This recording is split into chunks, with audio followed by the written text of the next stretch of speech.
how you are going to achieve this in 2024. It is every girl's dream, including mine. I watch PR hauls constantly, like every day I'm searching them up just because I like to see what people get. But I also like to see what I could be getting as well. And so from a small creator to another, let's share some tips. This is my most asked question on Instagram, so I thought we'll do a little YouTube video of it. We'll have a little chat. I'm in my comfies, so, you know, let's just get going. Okay, so PR. There is, I consider to be 3 kinds of PR. So you have like the first one, which is obviously to get on PR lists, which mean you get recurring packages maybe every month. And then there's like the 2 kind of collabs that you can get from it. So you could have a gifted collab or you can have a paid collab. Obviously the best one is to get paid, but PR lists and gifted collabs are not paid, you just get the product. Now, if you're like me and you also watch a lot of PR unboxings, most of them are because they are on PR lists, which is like the main goal. But as a small creator myself, I have not managed to get onto a PR list yet. But we will talk about how we can do that a little later. However, I have done gifted and paid collabs. Gifted collabs are really good if you're just starting, so you can start to build up your portfolio of videos, and it also gives you something to post about. I'm going to tag my portfolio in the description bit below. All of those videos on there are gifted collabs. However, some of them were my own products that I pretended that were a gifted collab, but we keep that a secret.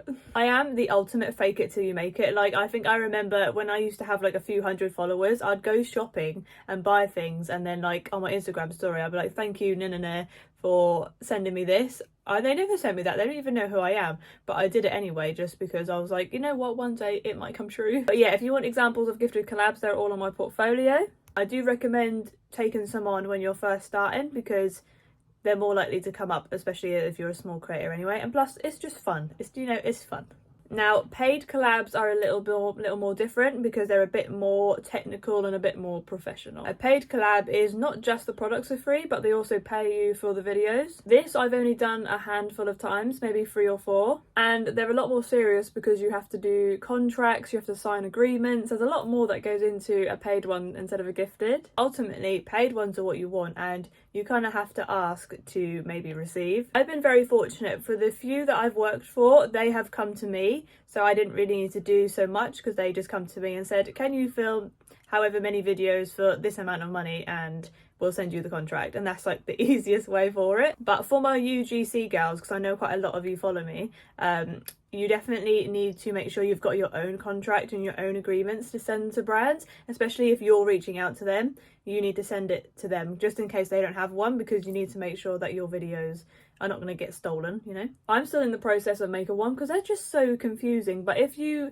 have Etsy in your country, there's a lot of templates that you can buy on there which have them already done for you. But yeah, I would love to suggest like paid videos, paid collabs, but they are just like, they do feel like a lot harder than gifted ones. But I mean, if you're up for it and you're ready for it, then go for it, because I think they're so worth it. You're actually getting paid for also doing the content, other getting free stuff. So I mean, you can do the content and you can treat yourself to a nice drink after, you know. But that is what I would say is the 3 kinds of PR that you can get. So you can get on a PR list, you can do a gifted collab, or you can do a paid collab.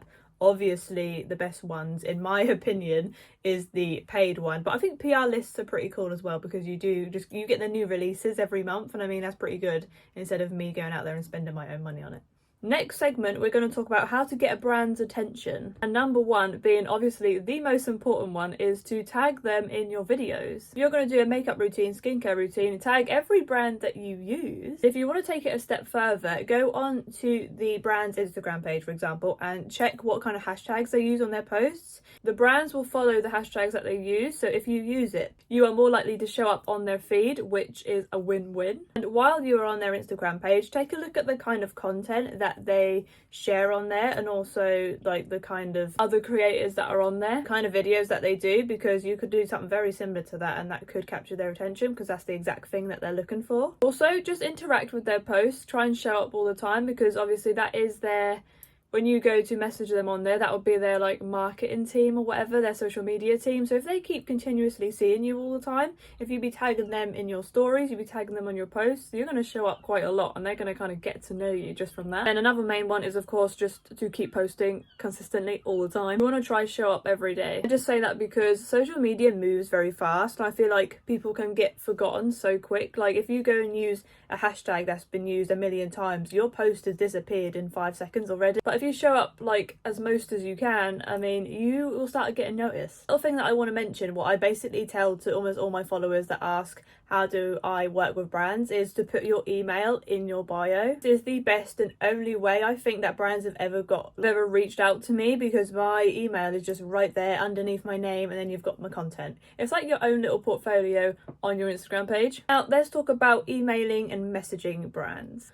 I will always say that the most like professional way to talk to a brand is through the email that they use. I only say that because DMs I feel like get lost very quickly, and also if you're going to go and send your pitch or you're like asking for a collaboration message on a DM, that's not going to the right people, because it's going to go to the social media team instead of like the marketing and advertising people. So if you are kind of struggling to find the email, for example, then I would DM them, and then I ask, you know, what is the best email to reach you for, which I've been actually doing that this morning. I sent like 30 messages this morning to brands asking about what is their best email that I can contact for collaboration. Even just me doing that about an hour ago, I think I've already got about 5 or 6 replies. So it works, and that means you get the direct person to talk to. So I have seen though, for like bigger creators, for some reason brands will DM them and be like, oh, we want to send you our latest pics, send over your like best postal address. And I just find that very odd to put your address like in an Instagram message. I don't know, it's like a bit of odd privacy that I'm a bit scared of, you know, about that kind of stuff. I just way prefer an email, but then that's personal preference for me. If you feel like you just only want to do DMs, or maybe you haven't got a proper email set up yet, then completely up to you. You do whatever will work out for you. Another place that you can find the emails is to look on their website. If you go on their website and you scroll all the way down to the bottom, there should be a section that says like contact us. Sometimes if you click on that, it will come up with some emails that you can in contact with, or there will be like a form to fill in. I don't think that I have ever had a response from one of those forms though, but then again, I don't know how many times I've tried it.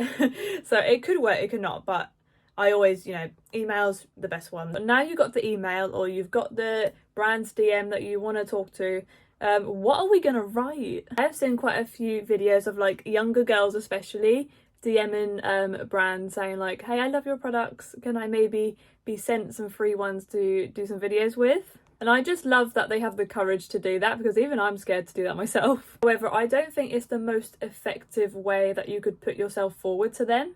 My current like email template that I follow, it kind of starts with hey, and then I'll put the brand there, and then there'll be a quick sentence or two like about me. So I'll say like, you know, I'm a makeup obsessed skincare enthusiast, whatever. I'm come from the UK. Remember to put your country in like that first line as well, just to make sure, so just to let them know where you're from, just in case they don't ship to your country. But yeah, I just put a little bit about myself so they kind of know who I am. Then the second paragraph will basically highlight a product that I've already used or that I've heard is really good, and the kind of thing that I love about it. And I have an example for this. So I was in contact with Neen, which is Steela's like sister brand, I think, and I basically said that I really love the sustainability of their brand, and I love the fact that they have like these recyclable packaging and all that. So I think I said something like, I love your cream highlighter, and I also love that your brand's mission is to talk about sustainability through your products. I would love to show my followers more about your brand and more about your sustainability. They love it if you say something specific about their brand. And I always like to put in a specific product that I like. That's just kind of to prove that I kind of know a little bit about the brand. I'm not just saying, oh, I love all your products, because obviously, yes, I maybe might, but I want to be specific to the exact thing that I like, so then they kind of know the kind of person I am, if that makes sense. Okay, so bear with me. So we've got the first paragraph talking a little bit about ourselves. Second paragraph is basically talk about a specific product that you love, or something specific you love about the brand. And then the last line will basically say what you can do for them. So for example, if you post on Instagram, you can say, I would love to post some Instagram reels about some of your products.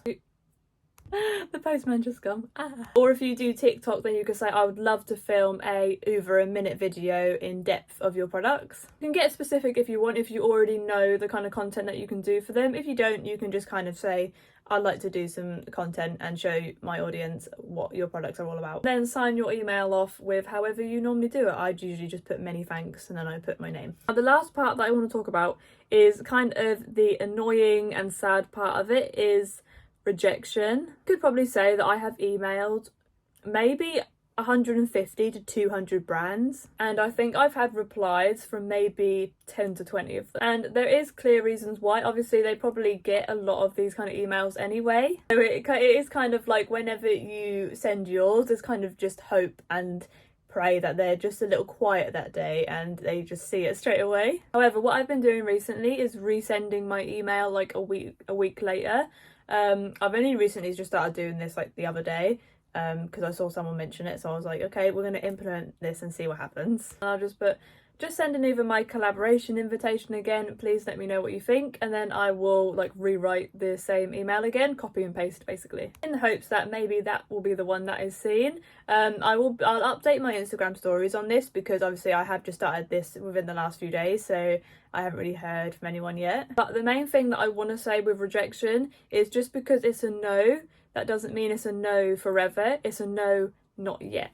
That is the main thing to remember. That is like to keep your motivation going. Just because someone said no or just because they're ignoring you, they're not replying, it does not mean that you need to give up. We go again and we go again until someone says yes or until everyone starts saying yes, because you're just the best creator right now. I love to live by the mentality of not yet, because I've been seeing some girls and I know that they'd be messaging these people like a year ago, and then we fast forward a year and now they have the brands messaging them. It's a full circle moment and I just can't wait to kind of experience that myself. And probably you watching too. Like if you are someone who is completely new to this and you're so excited to even get your first parcel, I know how you feel. I hope this video is useful for you. If I've forgotten anything or if you have any questions, leave them below because I will try and reply to you ASAP. But thank you for watching. Make sure you follow my other socials and I will see you in the next video.